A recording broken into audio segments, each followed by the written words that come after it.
ये चैट है चांदनी का, जो लूडो के माध्यम से अपनी परिवार को, अपने भाई को आगाह करना चाहती थी।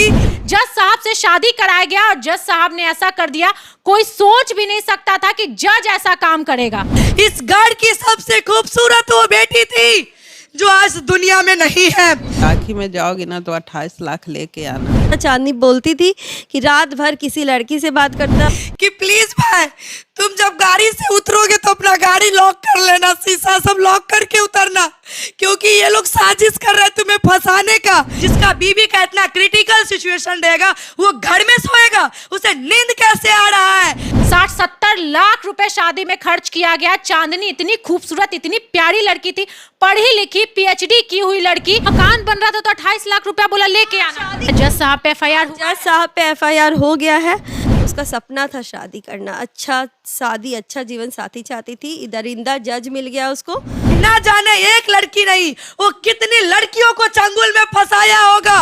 वो आदमी जो कोर्ट के अंदर बैठता है काला कोट पहन करके, वो आदमी, उसकी बीवी का आंत फट जाता है पेट में। किसी जज की पत्नी का तबीयत खराब होगा, बड़ा बड़ा हॉस्पिटल लेके दौड़ेगा। पारस है, मेदांता है, बहुत बड़ा बड़ा हॉस्पिटल है, लेकिन वो सिर्फ और सिर्फ एक छोटा हॉस्पिटल में शिफ्ट कर दिया। वो भी कौन सा हॉस्पिटल?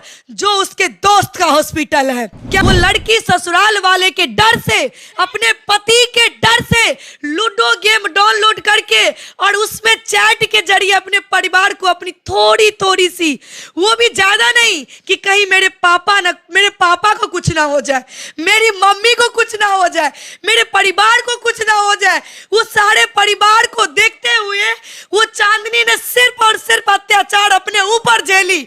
हर एक अत्याचार को अपने ऊपर झेलती गई, लेकिन परिवार को वो बताई तक नहीं।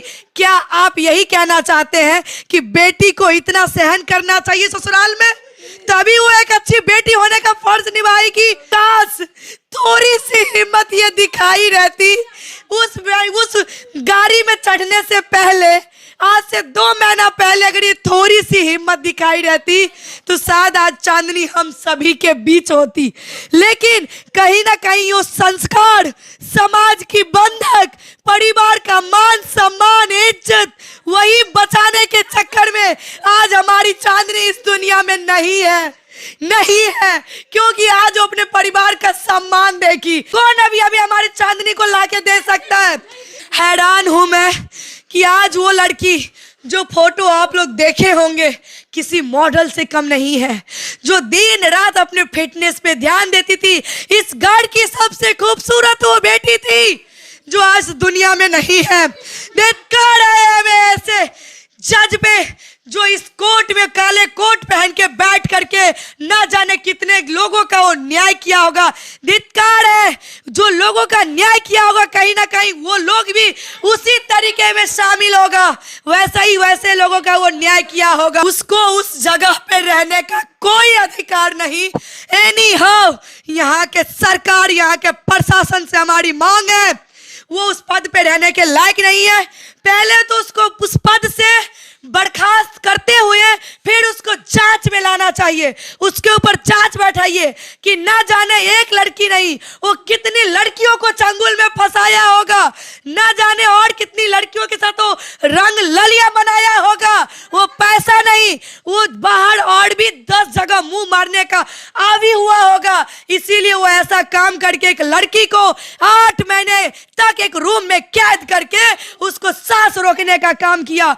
बताइए, वो आदमी जो कोर्ट के अंदर बैठता है काला कोट पहन करके, वो आदमी, उसकी बीवी का आंत फट जाता है पेट में। आखिर कैसे सोचनीय विषय है। मात्र 25 केजी की वो लड़की हो गई थी, मात्र 25 केजी की। दूसरी बात, जाहिर सी बात है, किसी जज की पत्नी का तबीयत खराब होगा, बड़ा बड़ा हॉस्पिटल लेके दौड़ेगा। पारस है, मेदांता है, बहुत बड़ा बड़ा हॉस्पिटल है, लेकिन वो सिर्फ और सिर्फ एक छोटा हॉस्पिटल में शिफ्ट कर दिया। वो भी कौन सा हॉस्पिटल? जो उसके दोस्त का हॉस्पिटल है। क्या मैं सही कह रही हूँ? हाँ बिल्कुल सही। वो उसका दोस्त का हॉस्पिटल था। उस हॉस्पिटल के अंदर अपने बीवी को शिफ्ट करने का काम किया। क्यों? क्योंकि उस जज के काले कारनामों को, उसके परिवार के काले कारनामों को ढकने का काम करेगा, इसीलिए उस हॉस्पिटल में उसको रखा गया था। जब इन लोगों को पता चला, अपनी बहन को, अपनी बेटियों को वहां से निकलवाने के लिए प्रशासन का हेल्प लेना पड़ा, फिर भी वो लोग डिस्चार्ज नहीं कर रहा था। उसके रिपोर्ट के अनुसार और पारस के रिपोर्ट के अनुसार 2 अंतर पाया गया है। क्या सही है? हॉस्पिटलाइज हुई थी लड़की तो कोई परिवार वाला, ससुराल वाला नहीं आया था? नहीं, पारस में कोई नहीं आया था। यूनिवर्सल उसका ससुर लेके गया था। जब उसे पूछा गया कि पति कहाँ है, एक फीवर भी होता है तो पति रहता है वहाँ पे, ससुर क्यों है, तो बोला वो सो रहा है। तो वहाँ पे पुलिस वाली बोली कि उसको यहाँ पे रहना तो चाहिए, और उसकी वजह वो लोग पारस लेकर आए। कोई उसका ससुराल में से एक आदमी हम लोग के पीछे कोई नहीं आया, कोई भी नहीं, कोई नहीं आया था, कोई भी नहीं। कोई नहीं, उसका पति तक नहीं आया। जहाँ की यहाँ की महिला पदाधिकारी बोली भी कि कौन सा जज है वो कि कोर्ट से आने के बाद घर में सो गया, जिसका बीवी का इतना क्रिटिकल सिचुएशन रहेगा वो घर में सोएगा, उसे नींद कैसे आ रहा है? ये बहुत बड़ा साजिश है। उसके दोस्त के हॉस्पिटल पे भी चार्जशीट बैठने की जरूरत है, और इसमें जो लोग भी शामिल हैं उन लोगों की अरेस्टिंग होने की जरूरत है। ये चैट है चांदनी का, जो लूडो के माध्यम से अपनी परिवार को, अपने भाई को आगाह करना चाहती थी कि प्लीज भाई, तुम जब गाड़ी से उतरोगे तो अपना गाड़ी लॉक कर लेना, शीशा सब लॉक करके उतरना, क्योंकि ये लोग साजिश कर रहे हैं तुम्हें फंसाने का। भाई के प्रति साजिश रच रहा है प्रतीक के परिवार, प्रतीक लोग, कि तुम अगर ज्यादा तुम लोग का परिवार कुछ करेगा या ज्यादा तुम घर में कुछ बोलोगी तो तुम्हारे भाई को तुम्हारे गाड़ी में ही, तुम्हारे भाई के गाड़ी में पुलिस के द्वारा ही गाजा रखवा दूंगा, तुम्हारे दुकान पे मैं गाजा रखवा दूंगा और उसमें फंसाने का काम करूंगा। ये आप देख सकते हैं। अभी तक तो कुछ नहीं हुआ है। मैं आगे FIR वगैरह करवाई है? FIR पुलिस कुछ सुन रही है? अभी तक तो कुछ नहीं हुआ, कुछ नहीं हुआ। कौन से थाने में FIR कराया गया? कौन से थाने में FIR कराया? शास्त्री नगर में था, तो उसके बाद इन लोग कन्वर्ट कर दिया है इसमें आलमगंज में, जो कि उसका एरिया पड़ता है, उसका एरिया पड़ता है, वो अपने तरफ में कन्वर्ट करवा दिया। मतलब बेटियों को बड़े पोस्ट के लड़के से शादी करवाने में भी माँ बाप डरेंगे कि बड़ा पोस्ट का लड़का है, शादी नहीं करवाओ, नहीं तो अपना दबदबा दिखाए। अभी देखिए लड़का कितना शातिर है कि वो केस जो है अपने जहाँ पे उसका घर है उसी अंतर में जाकर के, अपने थाना में जाकर के यहाँ का केस को ट्रांसफर करवा लिया है, ताकि वहाँ पे उसकी रौब चले, उस थाने में उसकी रौब चले, उसके अनुकूल प्रशासन काम करे। बात बताइए, आपकी बहन चांदनी कितना तक पढ़ी थी? वो PhD कर रही थी, बट शादी के बाद वो लोग PhD उसका कंटिन्यू नहीं करवाया। उसका पॉल साइंस था और पॉलिटिकल साइंस से कोई टॉपिक पे उसका PhD चल रहा था, थीसिस वगैरह का सबमिशन होने वाला था, बट उसकी शादी हो गई, बट वो लोग कंटिन्यू नहीं करने दिया उसको। तो शादी के पहले बोला था कि आगे पढ़ाएंगे, लेकिन उसका जहाँ तक PhD यहाँ तक कंप्लीट हुआ, वहाँ जाके वो लोगों ने कंप्लीट नहीं करवाया। चांदनी का सपना क्या था? चांदनी को प्रोफेसर बनना था, असिस्टेंट प्रोफेसर का वो करना चाहती थी तैयार। पढ़ने में बहुत तेज थी वो। सारा ग्रेजुएशन मास्टर्स के बाद वो PA में डिप्लोमा भी की थी और उसका बहुत ज़्यादा अच्छा मार्क्स आया। जस्ट वो गोल्ड मेडलिस्ट थी, बिल्कुल फिट लड़की थी और जिम भी जाती थी, एक्सरसाइज करती थी, योगा करती थी, ये सब उसका रूटीन में शामिल था। मतलब वो जब शादी हो रहा था तो चांदनी बहुत खुश दिख रही थी वीडियो में। बहुत, वो शादी बहुत ही उसका सपना था, शादी करना, अच्छा शादी, अच्छा जीवन साथी चाहती थी। इधर इंदा जज मिल गया उसको, और ये जज, लोगों को लग रहा है कि ये जज आगे कितने को ज़िंदगी बर्बाद करेगा। जहाँ उसका केस किसी लड़की का जाएगा उस पर कभी विश्वास होगा कि वो सही जजमेंट देगा। जो दहेज का लोभी है, मर्डरर है, वो और दूसरे को क्या कर सकता है। अगर उसको कुछ तकलीफ था आप छोड़ देते, इस तरह से मारा क्यों? डिवोर्स ले लेते, आप तो जज हो ना, डिवोर्स दे देते, आप मारे क्यों? उसको कहीं ना कहीं लगा कि डिवोर्स लेंगे तो पैसा वापस करना पड़ेगा, और वो हम लोग का पैसा नहीं, उसको एक मशीन मिल गया था पैसा खींचने का, कि आज ये दो, आजकल वो दो, उस तरह से नहीं कर पाता ना। वो तो डिवोर्स के बाद ख़त्म हो जाता, उसको पैसा चाहिए था। 28 लाख लगाने, उसका मकान बन रहा है तो बोले कि राखी में जाओगी ना तो 28 लाख लेके आना, मेरा मकान बन रहा है। मतलब शादी के बाद भी मकान बन रहा था तो 28 लाख रुपया बोला लेके आना। बोली कि हम नहीं जाएंगे, पापा की तबीयत ठीक नहीं, हम बार बार इतना पैसा मांग के नहीं लाएंगे। लाखों का डिमांड करता था, 28 लाख, 20 लाख, 50 लाख ऐसे डिमांड करता था। बहुत बहुत ज्यादा। आप तो बड़ी बहन है ना। उससे बड़ी है हम। कब शादी में स्टेज पे चढ़ा है, जयमाला डालने के लिए 1,51,000 मांग रहा है।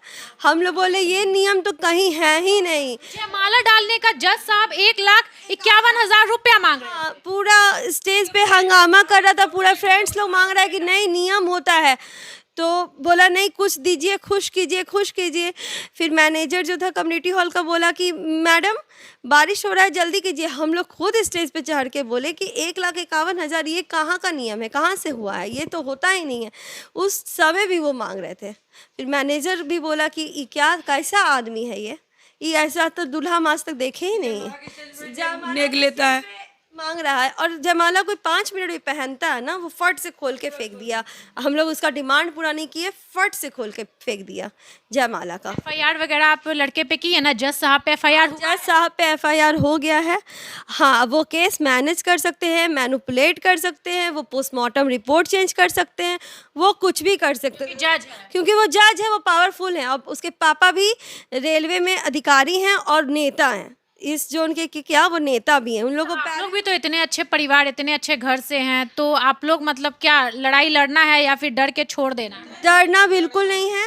क्या का लड़ेंगे जब तक उसकी सजा नहीं दिलाएंगे, शांत नहीं बैठेंगे। नहीं तो और लड़ाएगा तो डर जाइए। नहीं एकदम नहीं डरेंगे। वो कितनी चांदनी और बना देगा। उसका अफेयर भी था किसी लड़की से। हाँ, वो रातों भर किसी लड़की से बात करते रहता था। चांदनी बोलती थी कि रात भर किसी लड़की से बात करता है। उसका भी रिकॉर्डिंग है मेरे पास। वो कैसे भी करके बेचारी का सब चीज़ बंद कर दिया, फिर भी दिमाग लगा लगा कि कभी इससे करे कभी उससे करे, कैसे भी करके रिकॉर्डिंग भेजी है जिस लड़की से वो बात करता था। रिकॉर्डिंग है? हाँ, रिकॉर्डिंग है, मतलब सारा प्रूफ है आप? प्रूफ है, बहुत सारे एविडेंसेस है। शशिधर सर है, इनसे बात करेंगे। सर, धारा कौन कौन सा लगा हुआ है और क्या लिखा हुआ है FIR में? सबसे पहले तो समझ में ही नहीं आ रहा है कि सिर्फ 304B का धारा लगा हुआ है। 304B का मतलब ये होता है कि शादी के 7 साल के अंदर किसी भी घटना से पत्नी का देहांत हो जाना, और वो अगर एंटीसिपेटरी में अप्लाई करे तो शायद बेल भी मिल जाए। हाँ, तो ये तो सीधा सीधा पता चल रहा है कि पूरा थाना को मैनेज करके पैसा दिया गया है, क्योंकि यहाँ पे धारा जो लगना चाहिए उस पर मर्डर का लगना चाहिए, प्लान्ड वे में मर्डर का लगना चाहिए। उसके परिवार में उसके फादर मदर जितने भी मेंबर उसके साथ रहते थे, कॉन्स्पिरेसी ऑफ मर्डर का लगना चाहिए, दहेज का लगना चाहिए, प्रताड़ना का लगना चाहिए। तो हमारा यही है कि अगर आईओ साहब जिनका नाम है लाल, आईओ साहब का जो नाम है, उनसे गुजारिश है, श्री लाल मणि दुबे जी, आपसे गुजारिश है कि आप वेरिफिकेशन कीजिए, लड़के के घर में जाइए, लड़की के घर में जाइए, और सही से वेरीफाई करके ईमानदारी पूर्वक आप केस को फाइल कीजिए। नहीं तो हम सभी लोग मिल के पूरा केस को लीड करेंगे। देखिए, ये है FIR की कॉपी है, जेरोक्स कॉपी, रिसीविंग भी यही है। देखिए, सिर्फ इसमें जो केस है, देखिए धारा बस 304B लगा हुआ है, सिर्फ एक धारा लगा हुआ है। अब सोचिए, इतना टॉर्चर करने के बाद हम लोग एक प्लान कर रहे हैं, हम लोग सब मिलके, कि कम से कम पटना के जो सिटी SP और SSP साहब हैं, उनसे तो हम लोग जाके मिलेंगे ही, उनके परिवार के सदस्य को भी ले जाके मिलेंगे, और सड़क पे उतरेंगे हम लोग, इस थाना का घेराव करेंगे, जहाँ तक जाना होगा जाएंगे, पर चांदनी को न्याय मिलेगा। चांदनी को खो चुके हैं, इसलिए अब हम मरने से नहीं डरना है हम लोग को। चांदनी का लास्ट वर्ड था कि प्लीज तुम लोग उसको छोड़ना मत, जज को, प्रतीक को छोड़ना मत। जितना भी चप्पल हो उसके सर पे बजारना, सर पे तोड़ना। वो शब्द ना कहीं हमें अंदर तक टच कर गई है। और मैं ये कहना चाहूंगी कि ये केस कहीं भी लूज नहीं होगी। हम लोग सारे लोग सड़क पे उतरेंगे, क्योंकि अब ये जज, कहीं भी जज को बख्शा नहीं जाएगा, क्योंकि ये सिर्फ एक प्रतीक और एक जज की बात नहीं, ये न्यायालय में बैठ करके न्याय भी करता है। तो इस न्यायालय में न्याय जो एक दरिंदा बैठा है, जो एक पत्नी का कातिल है, क्या वो जज हो सकता है? क्या वो न्याय कर सकता है? ये चांदनी की परिवार की लड़ाई नहीं, अब ये इस बिहार की हर एक बेटी की लड़ाई है। ये बेटी की नहीं, पूरे बिहार के एक एक लोग की लड़ाई है जो बेटियों के साथ इस तरह का काम करते हैं। जब माँ बाप शादी करते हैं अपनी बेटी का तो बहुत धूमधाम से, जितना सक्षम होते हैं उतना पैसा खर्च करते हैं, और ये परिवार इतना सक्षम था कि करोड़ों रुपए खर्च कर दे। 60-70 लाख रुपए शादी में खर्च किया गया। चांदनी इतनी खूबसूरत, इतनी प्यारी लड़की थी, पढ़ी लिखी, पीएचडी की हुई लड़की, जज साहब से शादी कराया गया और जज साहब ने ऐसा कर दिया। कोई सोच भी नहीं सकता था कि जज ऐसा काम करेगा, क्योंकि जज तो दूसरों को न्याय दिलवाता है। दोस्तों, ये बिहार का बात है, बिहार की हर एक बेटी का बात है, बिहार के हर एक लोगों के आत्मसम्मान का बात है। जो चांदनी के साथ हुआ है ना, जो इंसान ये काम किया है, जज ने ये काम किया है, उसको छोड़ा नहीं जाए। आप लोग से यही रिक्वेस्ट है कि इस वीडियो को पूरा फैला दिया जाए। चांदनी नाम की ये बेटी के साथ इस तरह का काम किया है, और जो काम किया है उसका पति जज ने काम किया है।